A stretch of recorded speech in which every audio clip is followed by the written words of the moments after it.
dar início à nossa webconferência de hoje, aqui do Telesaúde Espírito Santo.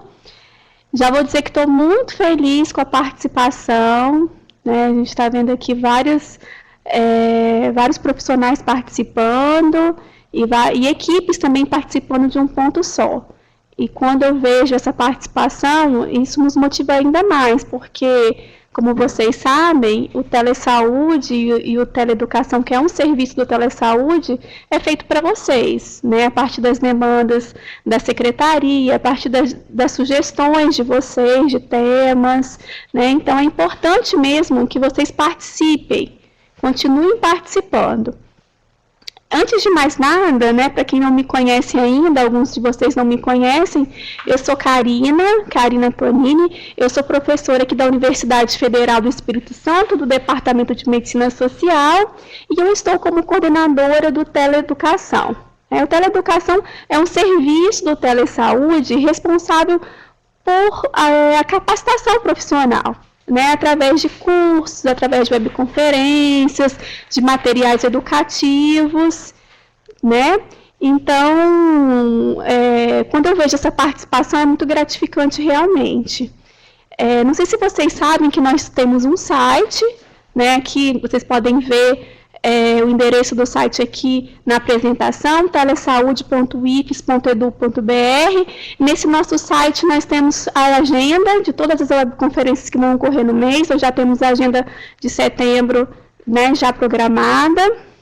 Lá também nós temos um espaço para vocês sugerirem alguns temas que vocês queiram que seja trabalhado aqui no Telesaúde. Também nada impede de vocês mandarem esses temas aqui hoje pelo chat. Lá também tem os nossos vídeos que já aconteceram, então todas as webconferências que já aconteceram aqui no Telesaúde Espírito Santo estão gravadas lá e vocês podem acessar. Ou seja, a nossa webconferência de hoje também será gravada e poderá ser acessada daqui a alguns dias no site. Então, divulguem para os demais colegas que não puderam estar presentes hoje. Outra coisa importante que eu gostaria de pedir para vocês é essa informação de dados, né? Nós precisamos saber da participação dos municípios que estão participando, os profissionais que estão participando, as categorias profissionais. Então, não deixem de informar esses dados aqui na caixa inferior, ao lado direito inferior da tela, né? Então, é importante o nome, além do cargo que vocês ocupam, a categoria profissional, né? Médico, enfermeiro, agente comunitário. Então, eu preciso saber dessa categoria profissional e o município que vocês atuam. Se vocês não estiverem conseguindo informar esses dados nessa caixa, pode informar aqui pelo chat, não tem problema. Mas é importante que vocês informem, tá ok? Hoje, nosso assunto de hoje é um assunto bem pertinente, é um assunto que sempre, quando a gente traz alguma coisa sobre vacinação, né, realmente é um assunto que interessa muita gente, que sempre temos muita participação. Então, o tema é Vigilância de Eventos Adversos Pós-Vacinais e Conduta. A nossa palestrante é a doutora Martina Zanotti, ela é infectologista e ela é referência do Programa Estadual de Imunização da Secretaria Estadual de Saúde do Espírito Santo. Desde já gostaria de agradecer a presença da doutora Martina aqui conosco, né? Dizer que nós estamos muito felizes com a sua presença aqui e agradecer pela disponibilidade. Espero que seja uma webconferência muito produtiva. Então, vamos fazer as perguntas, vamos tirar as dúvidas, vamos aproveitar a disponibilidade da doutora Martina aqui com a gente, né? E essas dúvidas, sugestões, qualquer compartilhamento de experiências podem ser feitos aqui pelo chat, ok?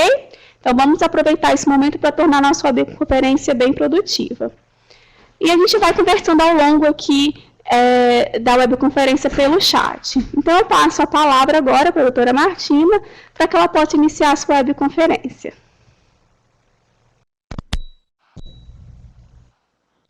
Olá, boa tarde a todos. Agradeço pela participação de todo mundo.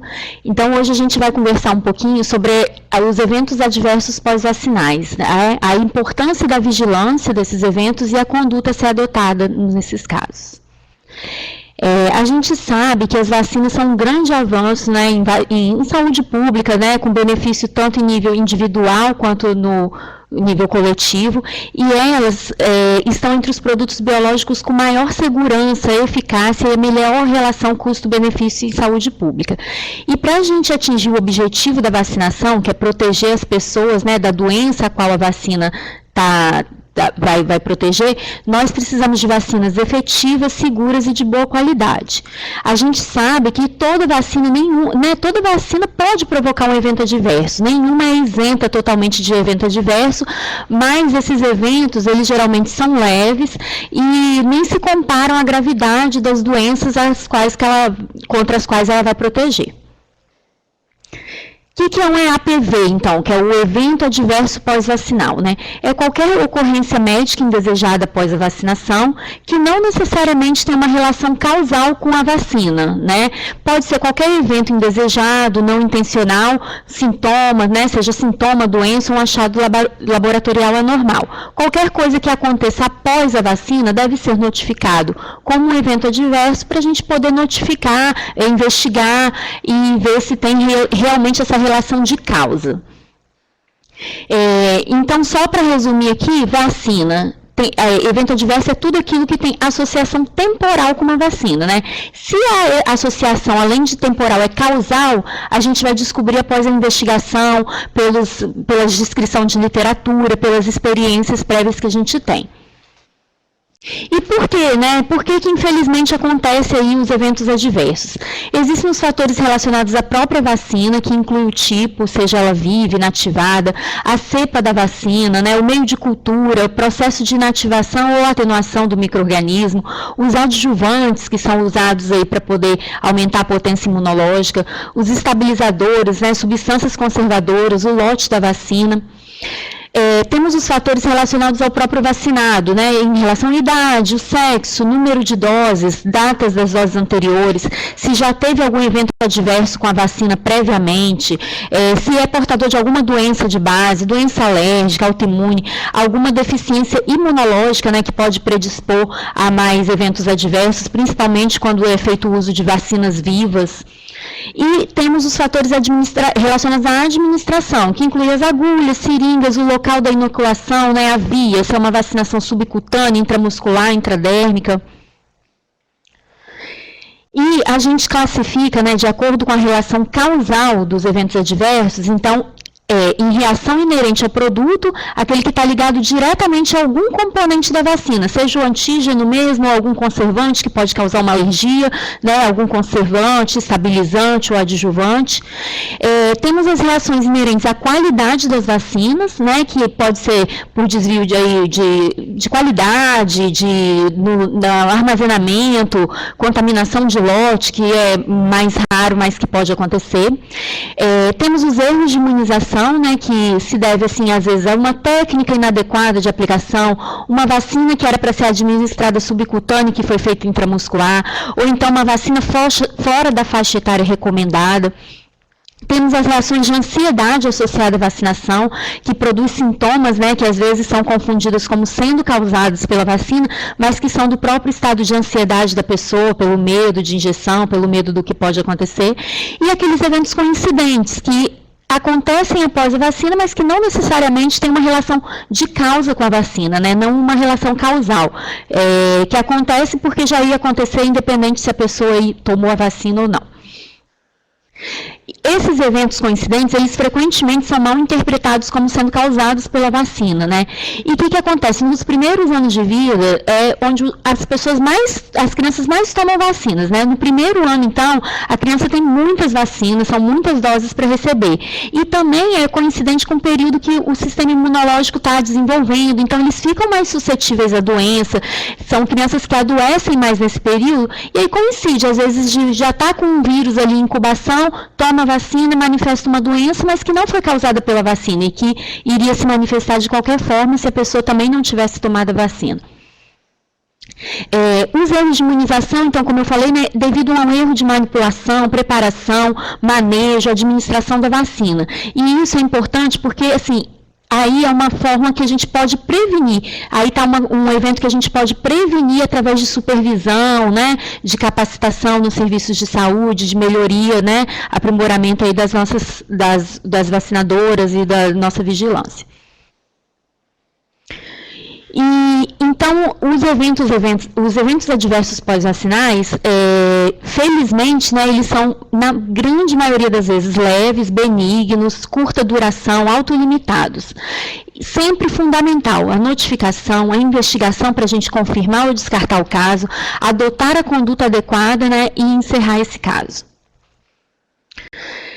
Dentre as reações mais leves e mais comuns que podem acontecer com qualquer vacina, estão a cefaleia, o exantema por alguma reação alérgica, febre, irritabilidade, né, manifestações locais, que é o mais comum de acontecer, dor, vermelhidão e edema no local, mialgia, sintomas gastrointestinais e o choro persistente. E dentre as reações graves, e que são bem menos frequentes, nós temos a anafilaxia, a BCG-ite disseminada, o choque tóxico e a sepse, convulsões, encefalopatias, né, linfadenite por BCG, neurite periférica, paralisia associada à vacina, como no caso da vacina oral contra a poliomielite, síndrome de Guillain-Barré, a púrpura trombocitopênica e as convulsões, de um modo geral, sejam febril ou afebril.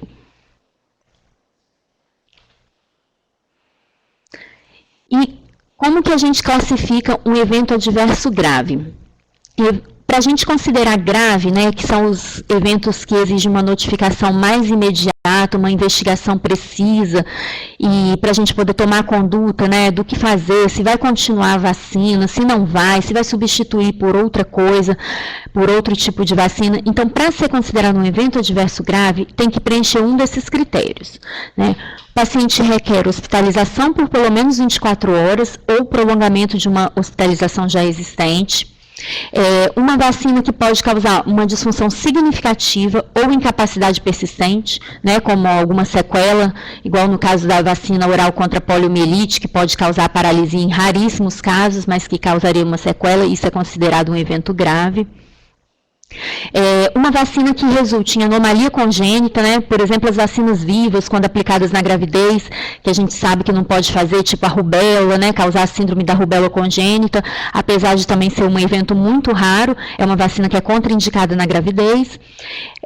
Causa risco de morte, né? Ou seja, induz a necessidade de uma intervenção clínica imediata para evitar o óbito. Isso aqui é bem exemplificado pelas anafilaxias, né? A pessoa que desenvolve uma reação alérgica grave a alguma vacina que tem que ser atendida imediatamente, instituído o tratamento logo para que ela não evolua com óbito. Ou então uma reação que causa óbito. Esses eventos, eles devem ser notificados em até 24 horas para as providências adequadas serem tomadas. Agora eu vou falar um pouquinho sobre as vacinas que mais dão reação, o que a gente precisa saber, qual a conduta a tomar, né, o que a gente precisa vigiar nessas vacinas. Então, a BCG é uma vacina que ela cursa com muita reação, né, porque a evolução normal dela já parece ser um evento adverso. Para quem não conhece, então pode confundir com um evento adverso. E é importante a gente saber essa evolução normal para não achar que formou uma pústula ali, então foi uma infecção, né? Na maioria das vezes não, é uma evolução esperada. Então, a partir do momento que se aplica a BCG, na primeira e segunda semana, a gente vai ter a formação de uma mácula avermelhada. Da terceira à quarta semana, surge a pústula, que é aquela formação de pus mesmo, que depois evolui para uma crosta, uma ferida. Entre a quarta e a quinta semana de aplicação, essa feridinha ela vai formar uma úlcera, ela abre, né? É uma úlcera de 4 a 10 milímetros de diâmetro. E entre a sexta e 12ª semana, aí a gente vai ter a cicatriz com 4 a 7 milímetros, que é encontrada em 95% dos vacinados. Em algumas pessoas, né, nesses 5% restantes, essa evolução pode ir até 24 semanas de vida. Aqui, as fotos só para exemplificar. Então, aqui, a criança logo que tomou a vacina BCG, né, forma aquele aspecto de casquinha de laranja, uma lesãozinha meio rugosa, que é normal. Aí depois, né, ó, com 6 dias de vida, com 17, é quando começa a haver uma inflamação no local. Então, isso a gente precisa saber que é uma reação esperada que acontece para não medicar desnecessariamente, né, não usar medicamento em cima, pomada, antibiótico, tá, não drenar, né, não tem indicação de se fazer nada, é lavar com água, sabonete, secar e esperar a evolução mesmo da lesão. Aqui, com 27 dias de vida, já começando a formar aquele pus que eu falei, a pústulazinha. Aqui, ó, com 32 dias de vida, a gente vê que já tem uma pústula mesmo. Então, quem não conhece pode achar que é isso é pus, isso é contaminação bacteriana. Não é, é uma evolução esperada mesmo da vacina. Aqui não se tem que usar antibiótico, não tem que usar pomada, não tem que drenar, né? É só manter a observação mesmo, que daqui a pouco isso vai ulcerar e vai fechar e cicatrizar. Aqui ela é ulcerada, né, 39 dias de vida, com 45 dias de vida, começando a formar a feridinha, até aqui com 4 meses que fez a total cicatrização, né, que é o que a gente espera, que significa mesmo a pega vacinal, né, a resposta, que é aquela prova de que a criança foi imunizada e está adequadamente imunizada com a BCG. Os eventos adversos que a gente tem com a vacina BCG, muito comumente eles são relacionados com a técnica de aplicação, e isso é uma coisa então que a gente pode evitar, né, através das supervisões, das capacitações, sempre do aprimoramento da técnica. Então pode acontecer o efeito adverso quando tem aplicação fora da derme, né, ela é uma vacina que ela é feita intradérmica, então se for subcutânea tem maior chance de ter reação, além da vacina também poder perder sua eficácia. A homogeneização inadequada, né, a dose inadequada também, que pode também não formar cicatriz, não ser eficiente para garantir a proteção, e a contaminação. Então, dentre os eventos adversos de BCG, o que a gente precisa notificar, né, investigar? A linfadenite não supurativa, o que é isso? É um gânglio linfático, geralmente na axila, né, do mesmo lado da aplicação da BCG, ou seja, do lado direito, de 3 centímetros ou mais de diâmetro, tá? Geralmente, ele acontece nos primeiros 3 meses depois da aplicação da BCG. E a evolução dele é totalmente benigna, a gente só tem que observar, não se deve puncionar, fazer antibiótico, fazer isoniazida, nada. A gente deve observar até o total desaparecimento desse gânglio. Se durante essa observação acontecer a supuração, aí é indicado o tratamento com isoniazida até a regressão da lesão. Aqui é na foto mostrando, então, essa linfadenite não supurativa. A criança aqui no bracinho direito, né, na axila direita, com um linfonodo bem grande, acima de 3 centímetros, geralmente é indolor, geralmente não causa manifestações sistêmicas, né, então a conduta aí observar até regredir totalmente. Em relação à linfadenite supurativa, que também acontece geralmente nos primeiros 3 meses após a BCG, também se localiza na axila, né, principalmente do mesmo lado ali da aplicação da vacina, e nesse caso sim é indicado o tratamento com isoniazida até o desaparecimento total, tá? Não deve ser realizado manejo cirúrgico, debridamento, drenagem, nada disso. Aqui é o exemplo, né, a foto, a linfadenite supurada. É uma adenomegalia, então, que saiu pus dali de dentro, indicado o tratamento com isoniazida até o fechamento. Outro evento adverso é o abscesso subcutâneo frio, que esse, geralmente, ele acontece tardiamente, né, 3 meses ou mais da aplicação da BCG, ele tem um início insidioso, ele geralmente está relacionado com a técnica de aplicação, que pode ter sido feita subcutânea em vez de ter sido intradérmica, né, e indica o tratamento imediato com isoniazida, o tempo de tratamento também, até o desaparecimento total da lesão. O abscesso subcutâneo quente, que esse geralmente é de contaminação bacteriana, né? Ele acontece mais precoce, até o 15º dia da aplicação da BCG, e o tratamento é com antibióticos, normais para infecção de pele e partes moles mesmo. A criança, né, tem que ser acompanhada por um pediatra, prescrever o antibiótico até a resolução da lesão. Aqui, só para exemplificar, né, que a gente tem uma cicatriz mais exacerbada aí, em quem tem tendência mesmo na formação de queloide. Isso não se deve assim, a um erro de imunização, nada, é tendência da própria pessoa mesmo a formar essas cicatrizes maiores. Aqui embaixo, que está medida com a reguinha aqui, uma úlcera de 1 centímetro, né? Quando tem uma úlcera de 1 centímetro ou mais de diâmetro que não cicatriza, também está indicado o tratamento com isoniazida. E nessa foto aqui ao lado, só para exemplificar, foi um erro de imunização aqui, que, na verdade, por convenção, a gente aplica a BCG no bracinho direito, mas sempre tem que observar se não tem alguma lesão, né, que contraindique, porque nesse caso a criança tinha um hemangioma, então foi injetada a BCG no vaso sanguíneo, e aí fez essa disseminação da lesão. Geralmente no calendário a indicação é de uma dose só, né, uma dose única, mas em alguns casos a gente precisa fazer uma segunda dose, como nos contactantes de hanseníase, e naqueles que não formaram cicatriz até os 5 anos de idade, e o que a gente vê com a segunda dose é que formam úlceras maiores e cicatrização mais rápida, né, não leva aquele tempo total de evolução ali de 4 a 6 meses, igual na criança primo vacinada. E as reações a BCG, a gente também tem que ficar atento, porque pode ser um indicativo de uma imunossupressão. Então, quando que a gente tem que investigar uma imunossupressão? Quando a gente não tem resposta com a medicação, né, isoniazida, depois de um período de 3 a 4 meses. Quando a gente tem uma recidiva da lesão depois da suspensão, isso não é uma coisa comum. Quando tem sinais de disseminação do evento adverso, como a presença de febre persistente, hepatoesplenomegalia, acometimento pulmonar, né, outras manifestações assim, de doença sistêmica mesmo pela vacina, localização pouco usual da lesão, né, por exemplo, que pode sugerir diagnóstico diferente de uma linfadenopatia como um lipoma, e quando temos o aparecimento de linfadenopatia em outra cadeia ganglionar, que a gente viu que o comum é aparecer na axila no mesmo local da aplicação. Quando aparecem essas adenomegalias em região supraclavicular, inguinal, na outra axila, né, contralateral aplicação, a gente deve ficar de olho e investigar a imunodepressão.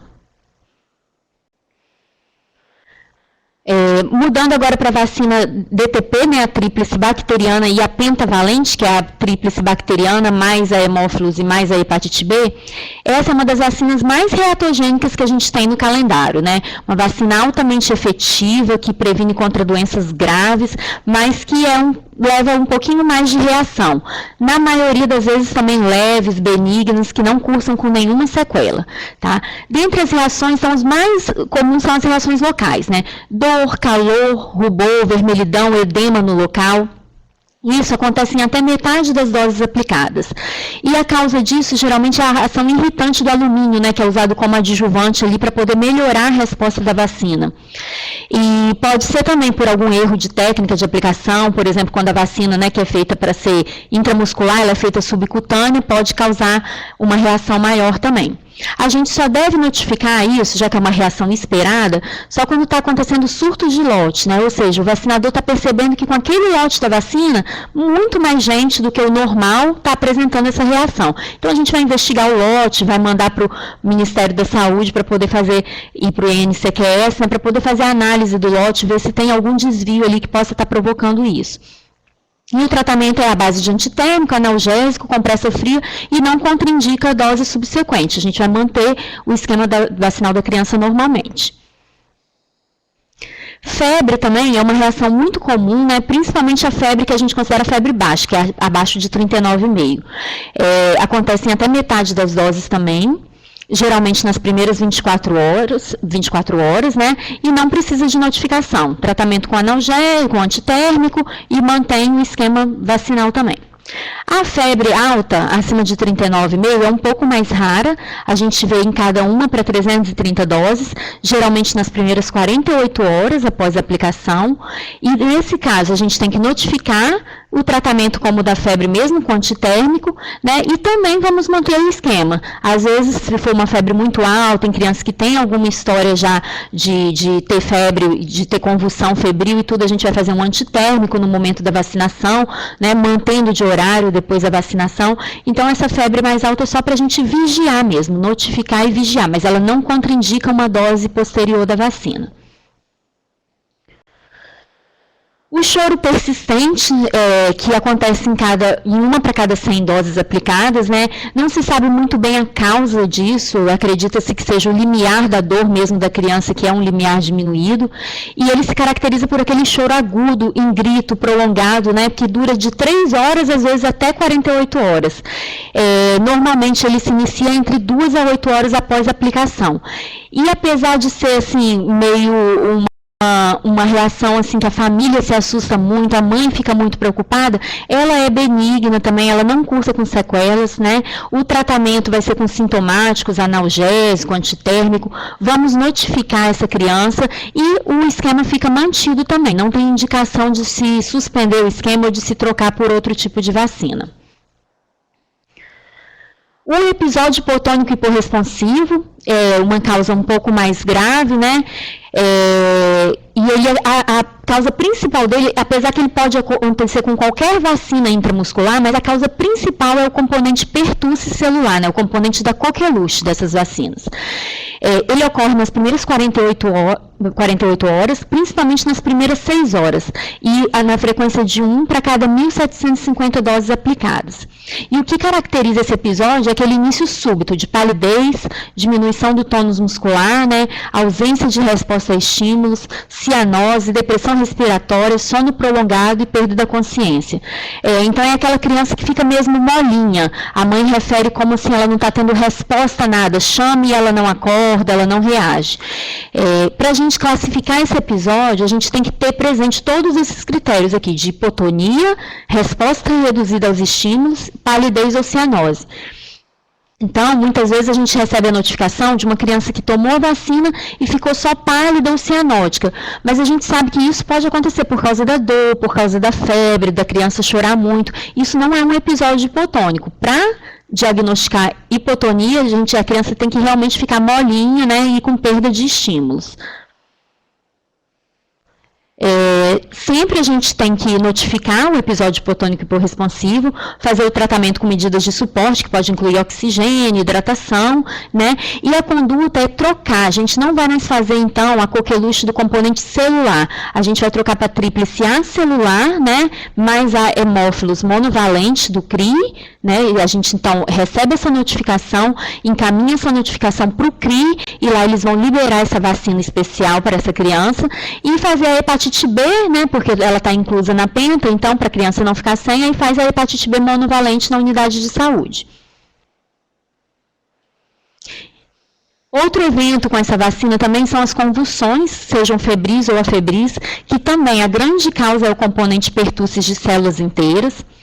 Geralmente acontece nas primeiras 12 horas até 72 horas depois da aplicação, na frequência de 1 para cada 1.750 doses aplicadas, e o tratamento, né, de acordo com a rotina do tratamento de convulsão, se for um quadro atípico, com convulsão afebril, alguma coisa que deixe na dúvida, a gente vai investigar com o neurologista, e a conduta também é a mesma do episódio hipotônico, a gente vai trocar o esquema da criança pela tríplice acelular, mais a hemófilos no CRI e mais a hepatite B monovalente. Então, não vamos mais indicar a vacina DTP celular, que é a feita no esquema básico da criança. Existem também outros eventos, né, associados com a vacina tríplice, pentavalente, que vômitos, sonolência, irritabilidade, anorexia, que não precisa de notificar, que são reações esperadas e que fazer o tratamento sintomático e também que não contraindica doses subsequentes. A encefalopatia, né, que é um evento mais grave, encefalopatia em si é definida como doenças do encéfalo, né, e pode ter diversas causas, pode ser infecciosa, pode ser uma doença desmielinizante, doença genética, desordem metabólica, malformação, né, e também pode estar relacionado com vacina. Principalmente essas três, a febre amarela, pertussis e o sarampo. Então, com a febre amarela, a gente tem uma incidência de encefalopatia de até 0,5 para cada 1 milhão de doses aplicadas. Então, uma reação muito rara, mas que tem sua gravidade. Um componente pertussis, a coqueluche, nós temos menos de 10 casos para cada 1 milhão de doses aplicadas, e com sarampo, 1 para cada 1 milhão de doses aplicadas. E para a gente dizer que a vacina, né, que essa encefalopatia tem relação temporal com a vacina, né, quando que a gente vai suspeitar, então? Até quanto tempo depois da aplicação da vacina? Então, no caso da tríplice bacteriana, a gente suspeita se a encefalopatia aconteceu dentro dos primeiros 7 dias após a aplicação. No caso da febre amarela, esse tempo prolonga um pouquinho por ser uma vacina de vírus vivo, né, atenuado. Então, tem que ter o período ainda para o vírus replicar, dentro de 7 a 21 dias após a aplicação. E com a vacina tríplice viral, sarampo, cachumba e rubéola, a gente vai pensar na encefalopatia relacionada à vacina se ela acontecer nos primeiros 15 a 30 dias da aplicação. A encefalopatia exige um tratamento especializado com o neurologista e contraindica qualquer dose subsequente da vacina. Tá? Inclusive, no caso da coqueluche, né, da tríplice, a gente contraindica a coqueluche, inclusive a acelular. A gente vai prosseguir o esquema só com a dupla infantil. É importante a gente saber também, para a encefalopatia, a gente tem um ou mais sintomas desses 3 grupos aqui, que são os sintomas envolvendo a consciência, né, psiquiátricos ou do sensório, como alucinações, sonolência excessiva, transtorno de personalidade. Os sintomas de localização, né, que pode ser uma paralisia facial, paralisia de nervos cranianos, uma paralisia de mídio todo, ou então de uma parte do corpo. E os sintomas de irritação do córtex, que são as crises convulsivas, né? Então, está contraindicado, em caso de encefalopatia, continuar com qualquer dose daquela vacina. E no caso da tríplice, então, só para reforçar, não se indica mais o componente coqueluche. Se teve encefalopatia, a gente vai completar o esquema só com a dupla, que é o difteria e o tétano. Em relação à vacina tríplice tetraviral, né, que é a sarampo, cachumba e rubéola, e no caso da tetra mais a varicela, a gente pode ter como evento adverso sintomas frustros das doenças. Por quê? Porque se trata de uma vacina com vírus vivo, atenuado, né, que então pode causar, depois de 5 a 12 dias, uns sintomas parecidos com o da doença, lógico que de uma forma muito mais leve, sem nenhuma sequela, sem gravidade. Então pode causar uma febre, exantema, gânglios, parotidite, né, que é exatamente o que o componente dessas doenças, né, da cachumba, sarampo, rubéola, podem causar. Em casos mais raros, a encefalite e a púrpura trombocitopênica, né, que pode acontecer de 1 a 83 dias após a vacinação, acontece de 1 para cada 30 a 40 mil dos vacinados, é bem rara, geralmente se resolve em 3 meses e é contraindicado doses subsequentes também pela gravidade. Em relação à vacina de rotavírus, os sintomas mais frequentes que a gente tem são a irritabilidade, vômitos, diarreia. Em alguns casos também aparece fezes com raias de sangue, que geralmente preocupa a família, mas que também é um evento benigno, não contraindica outras doses, né? E com a vacina rotavírus que a gente tem disponível atualmente, a gente não tem relatos de casos de invaginação intestinal. Mas como a vacina que era feita antigamente, que nem chegou a entrar no nosso calendário, ela teve alguns casos de invaginação relacionados, né, e é um quadro grave, a gente sempre pede para notificar caso ocorra até 30 dias após a vacinação. E aí a gente vai contraindicar doses subsequentes, né, vai tratar essa criança, mas é um quadro extremamente raro.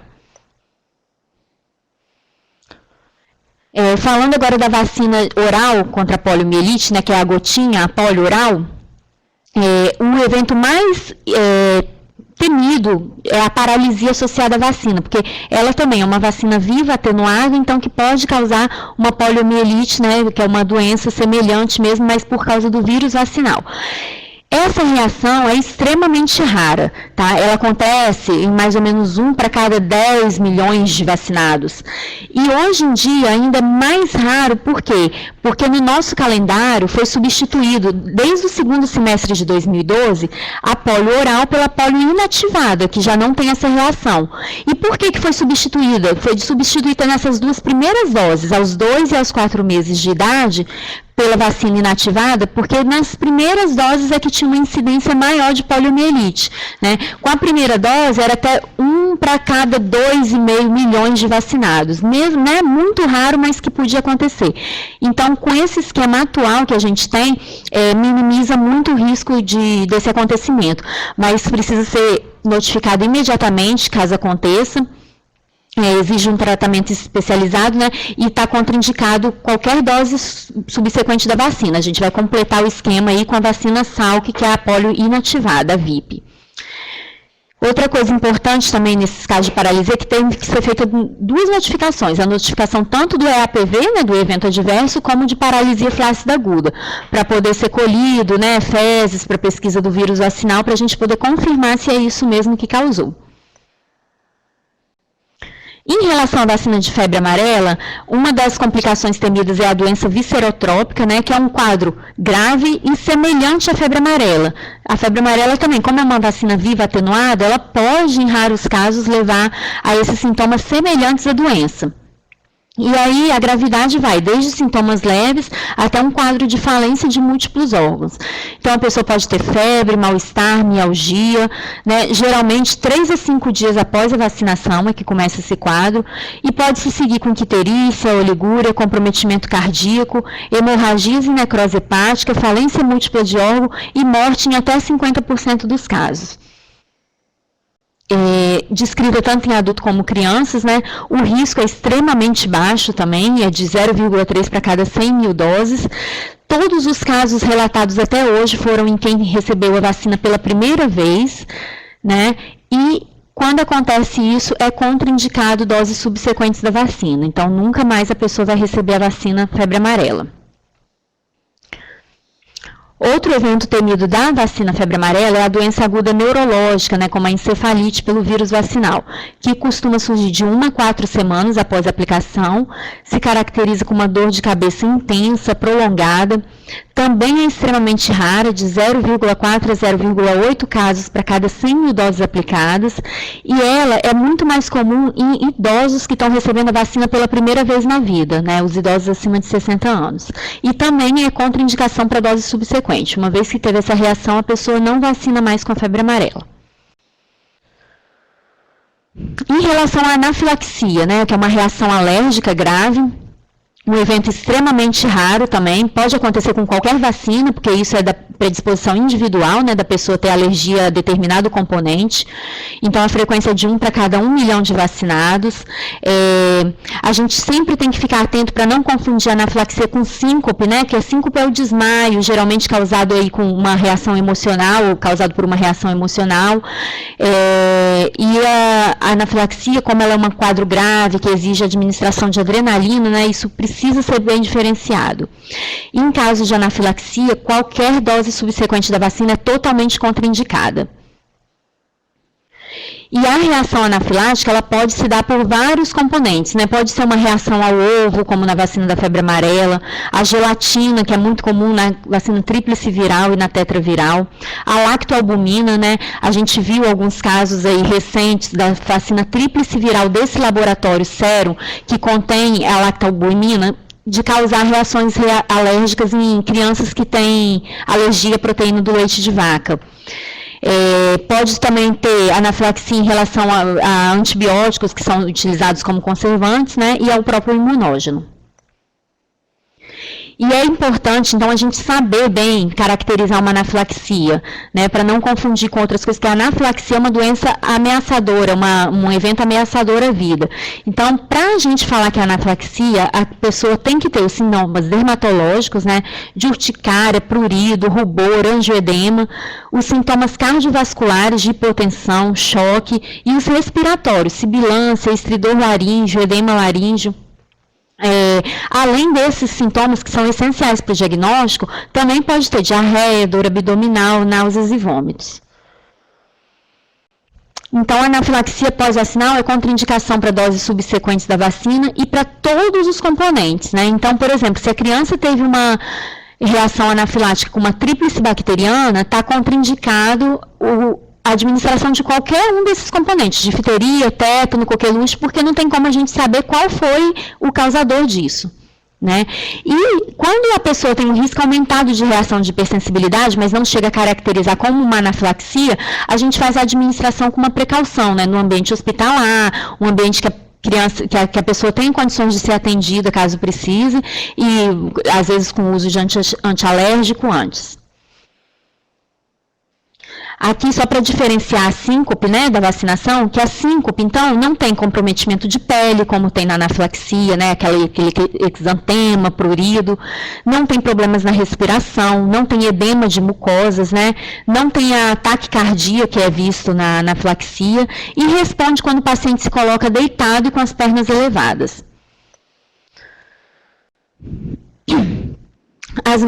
Em relação à vacina de alérgicos a ovo, né, existe um grande, assim, erro mesmo, um mito, né, de se falar que a criança é alérgica a ovo, ela não pode receber tal vacina, mas nem sempre é caracterizado como uma alergia mesmo.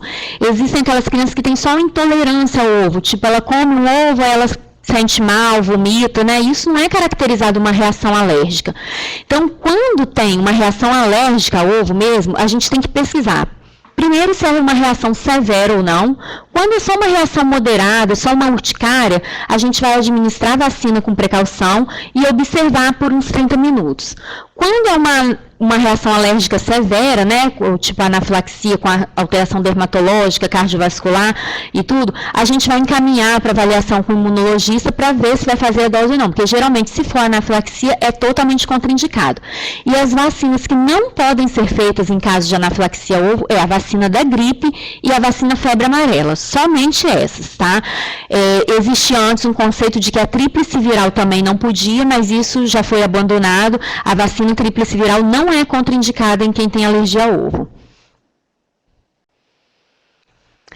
Outro evento grave é a síndrome de Guillain-Barré, né, que é caracterizado por uma inflamação aguda com perda da mielina dos nervos periféricos e que pode comprometer as raízes nervosas proximais e de nervos cranianos. É uma das mais importantes causas de paralisia flácida. E tem diversas etiologias descritas, né? Cerca de 2/3 dos casos ocorre a partir de alguns dias até 6 semanas após alguma infecção, que pode ser gastrointestinal, pode ser uma infecção do trato respiratório superior, né? Tem alguns agentes infecciosos que estão temporalmente relacionados aí, Campylobacter, HIV. E até hoje não se descobriu uma associação mesmo causal com vacina e síndrome de Guillain-Barré. O que a gente encontra é que às vezes algumas vacinas precedem a síndrome de Guillain-Barré, mas não necessariamente também se a pessoa não tivesse tomado a vacina, poderia desenvolver da mesma forma, né? É uma etiologia mais desconhecida mesmo. Outros eventos... É importante destacar aqui a síncope vasovagal, que é uma reação de ansiedade, né? É um desmaio que acontece em adolescentes e adultos jovens, que é mais comum em pessoas com alguma labilidade emocional, e que o estímulo desencadeante é dor intensa, né? Expectativa de dor ou algum choque emocional. Nesses casos, só os cuidados mesmo de deitar o paciente, de vacinar da próxima vez sempre com ele sentado, né? Para não ter o risco de desmaiar e bater a cabeça, mas é uma reação que é totalmente benigna, que está só associada com ansiedade mesmo. A gente viu muito isso com a vacinação das meninas contra o HPV, né, que uma passava mal, as outras amiguinhas viam aquilo na escola, né, que foi inicialmente a estratégia adotada foi a vacinação nas escolas, então as amigas viam que estava passando mal, aquilo gerava um estresse muito grande entre elas e acabava que todas passavam mal. Mas não é uma reação da vacina, é uma reação de ansiedade mesmo. Outra reação importantíssima que eu queria colocar aqui é a reação de Artis, que é muito comum da gente ver com a dupla bacteriana, né, que é a difteria e o tétano, e a pneumo 23, a vacina contra o pneumococo. E o que é essa reação de Artis? Ela, então, ela surge quando a pessoa já tem anticorpo contra aquela doença que está imunizando, e aí o antígeno vai lá, ele se liga a esse anticorpo que já é existente e forma imunocomplexo, né, desencadeando aquela reação inflamatória. Então, uma reação local muito intensa, que geralmente acontece logo depois da aplicação, né, acontece nas primeiras 24 horas, e ela pode se estender, assim, do braço e para o cotovelo e até a mão, uma reação extremamente dolorosa. E o mais importante da gente colocar aqui é a diferenciação disso com celulite, com abscesso, porque o que a gente vê muito, é muito médico até, às vezes, que não é habituado, né, a lidar com reações vacinais, eles acham que isso é bactéria, que é contaminação bacteriana, e não é uma reação inflamatória mesmo. Isso aí com o uso de compressa fria vai resolver, às vezes um anti-inflamatório, analgésico, tá? Mas não é infecção. Quando a gente vê infecção após a vacina, ela não acontece tão precocemente, assim, como na reação de Artis. E nesse caso, na reação de Artis, como a gente já sabe que a pessoa, então, já está imunizada, a gente protela a próxima dose dessa vacina, que foi a causadora disso, para depois de 10 anos, para não ter o risco de uma reação mais intensa ainda, né? Aqui só um exemplo dessa reação aqui, né, que foi com a vacina de tétano também, em que as lesões foram até a mão, aí depois até evoluiu mesmo com infecção, porque tinha lesões bolhosas, né, que romperam e foram infectadas através ali da próprias bactérias da pele do paciente. Uma coisa super importante para a gente também prevenir os eventos adversos é respeitar as contraindicações das vacinas, né? Porque aí é um evento que a gente pode evitar. A gente não deve ser administrado uma vacina naquele paciente que tem certa doença que não pode. Então, é importante a gente conhecer as contraindicações. Então, no geral, para todas as vacinas, a gente contraindica quando? Quando tem uma reação anafilática, né, algum componente, uma reação muito grave, tipo a encefalopatia, né, que eu coloquei, a alguma dose da vacina, uma doença moderada ou grave em quadro febril, que na verdade não é contraindicação, é um adiamento da vacina, né? A gente vai adiar até melhorar esses sintomas para que não seja confundida a doença com reação de vacina. E a gente tem as contraindicações específicas para cada vacina. Por exemplo, a febre amarela ela é contraindicada em pacientes imunodeficientes na gestação, né, por se tratar de uma vacina viva. A vacina de gripe, em quem tem síndrome de Guillain-Barré também, ela tem que ser contraindicada ou então administrada com muito, né, depois de uma avaliação médica criteriosa. A vacina de pólio oral, que é contraindicada em casos de imunodeficiente, aqueles que têm contato, né, com o imunodeprimido em casa. A vacina de rotavírus também é contraindicada em casos de imunodeficiência, malformação gastrointestinal, doença gastrointestinal crônica e invaginação intestinal. E a vacina sarampo, cachumba e rubéola, a tríplice viral, é contraindicada na gestação, nas pessoas imunodeficientes, também por se tratar de uma vacina viva, e na trombocitopenia. Aqui só para mostrar um pouquinho como que a gente faz, né, esse registro de eventos adversos. Então, o Ministério da Saúde ele tem um site que tem esse sistema online de evento adverso, né? É um módulo do CIPNI, é um online, permite o acesso de multi-usuários, né, um relatório gerencial, a gente pode registrar ali, a gente consegue registrar o evento pelo nome da pessoa vacinada, né, por evento adverso, pelo imunobiológico que foi administrado, e é um site assim, que a gente tem segurança na informação. Aqui para mostrar, o site então é o cpni.datasus.gov.br, tá? Aí tem esse linkzinho aqui do CIEAPV, que é o Sistema de Informação de Evento Adverso Pós-Vacinal, e que tem a ficha, que é onde a gente preenche os dados do paciente, mostrar aqui só um pouquinho a ficha. A gente preenche, então, os dados do paciente, os dados da vacinação, né, em que data que foi aplicado, por qual via de administração, em qual local, se foi no braço direito, no braço esquerdo, qual tipo de evento que é, se é grave, se é não grave, aí os dados ali do notificador, né? Importante, então, que essas fichas que chegam para o Estado serem bem preenchidas para a gente poder avaliar corretamente, né, fazer uma investigação adequada e poder encerrar o caso de uma forma confiável mesmo. Aqui, né, em outra parte da ficha, ele pergunta se a criança, se a pessoa já teve algum EAPV, se tem alguma doença pré-existente, se usa medicamento, né, se já fez transfusão, e para a descrição do evento aqui mesmo. Aí tem as descrições do evento por sistema, né? Gastrointestinal, cardiovascular, respiratório. Então, a gente vai colocar qual foi o evento, marcar ali com um xizinho, quando que ele começou, quando que terminou, se o início foi no mesmo dia da vacina, quanto tempo depois da vacinação que ele ocorreu, né? Tudo isso é muito importante para a gente poder ter a conclusão do caso. Aí aqui a evolução, se evoluiu com sequelas, sem sequelas, se teve óbito, né? O formulário de encerramento, que a gente vai dizer aqui se foi um evento grave, não grave, se foi um erro de imunização. O encerramento final, que é aqui de preenchimento do Estado, né, e qual a conduta a ser tomada. Então, a partir daquele evento, a gente vai encerrar o esquema, vai trocar por outro tipo de vacina, vai manter o mesmo esquema, né? Então, é importante a gente identificar isso. Aí aqui para a gente saber, naquela classificação que eu passei inicial, se é uma reação inerente ao produto, se é a qualidade do produto, né, a gente marcar para ter essa conclusão final e mandar para o Programa Nacional de Imunização. Aqui é raro ter que preencher essa parte da ficha, né, que são os exames laboratoriais. Na grande maioria dos eventos não precisa de exame laboratorial, mas quando é um evento mais grave, que requer exames complementares, a gente registra tudo aqui, a data da coleta, os resultados. E qual que é o nosso objetivo maior, então, da vigilância desses EAPVs, né? Investigar os eventos notificados de uma maneira oportuna, né, ou seja, o mais rápido possível também, e completa.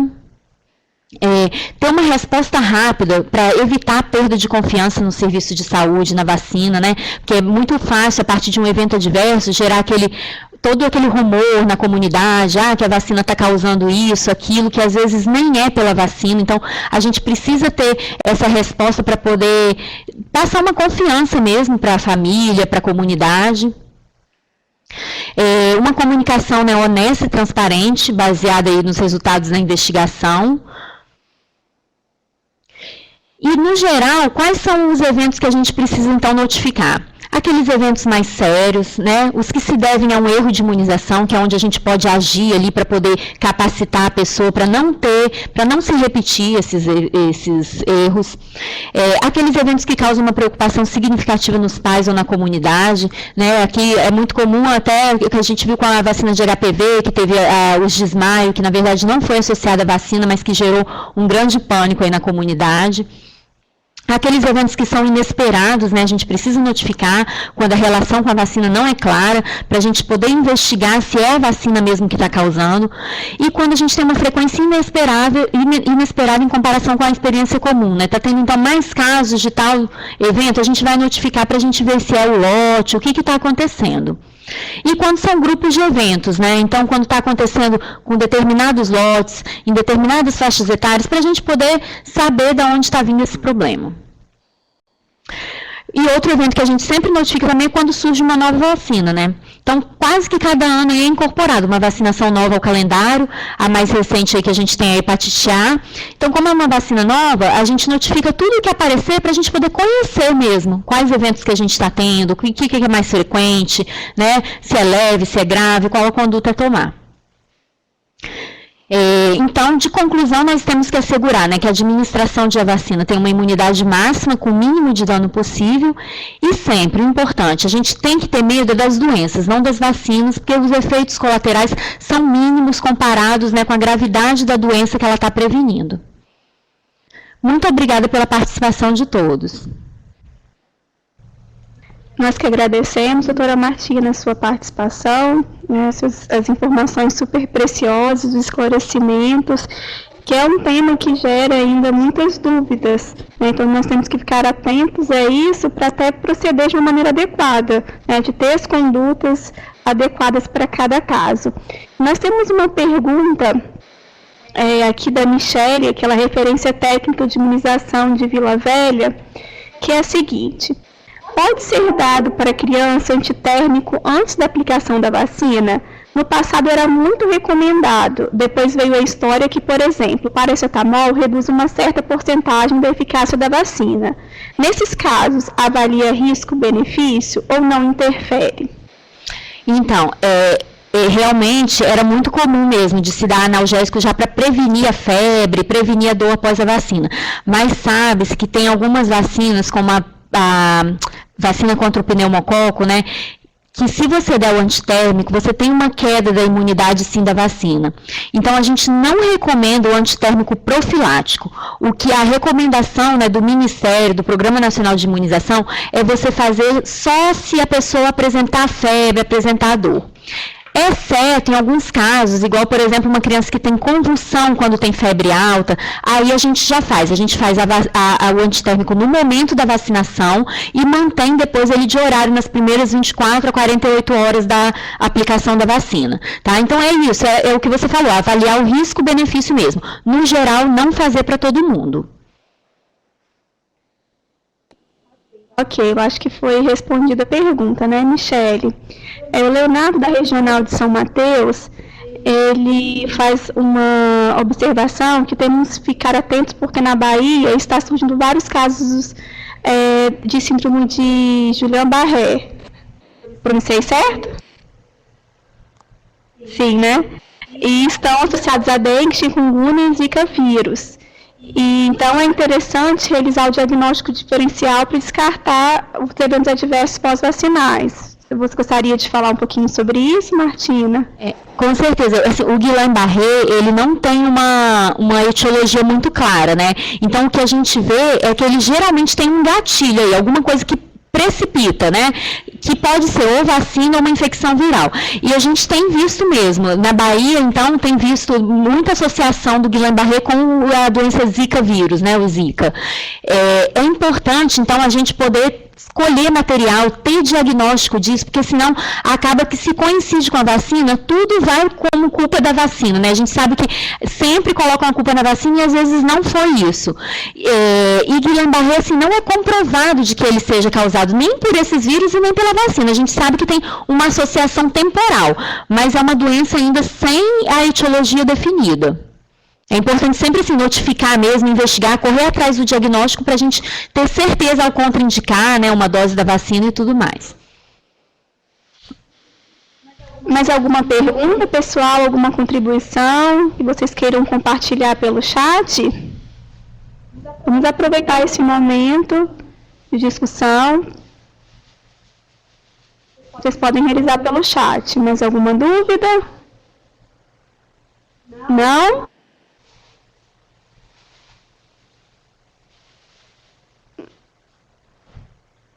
Não, né? Doutora Martina, mais alguma contribuição que você queira falar aqui pra gente? Não, se alguém quiser tirar depois alguma dúvida, pode passar por e-mail pra gente, ou ligar para, né, por telefone lá para a Secretaria Estadual, que a gente está disponível aí para ajudar. Geraldo aqui tem uma pergunta. Eu acho que ele já fez, Geraldo. Ah, sim, estou vendo agora, Geraldo. Bom você ter lembrado. Seria intempestivo falar que a maioria dos ocorridos de sábado para domingo foram em decorrência do número de crianças vacinadas ou erro de administração no dia da campanha? De que acontecimento? De qual acontecimento, Geraldo?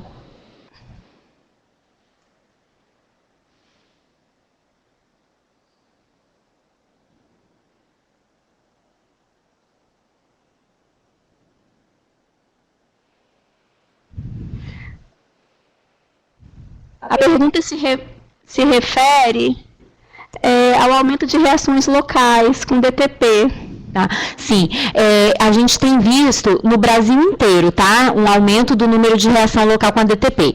Então, o que a gente tem que ver? Sempre rever as técnicas de aplicação, lógico, porque esses eventos locais mais exacerbados, às vezes, estão associados com técnicas de aplicação inadequada, né? Por exemplo, a vacina que, em vez de ser aplicada intramuscular, é aplicada subcutânea.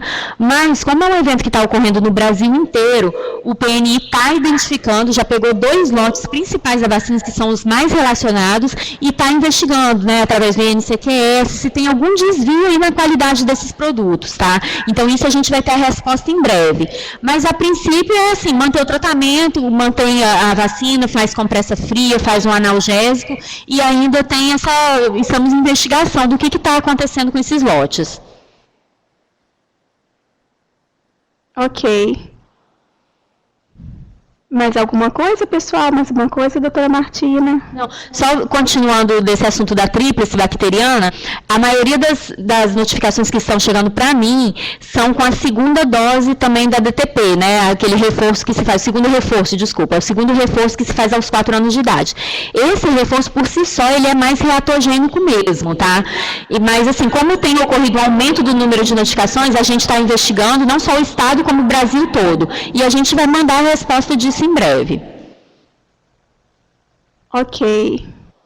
Eu acho que agora podemos finalizar.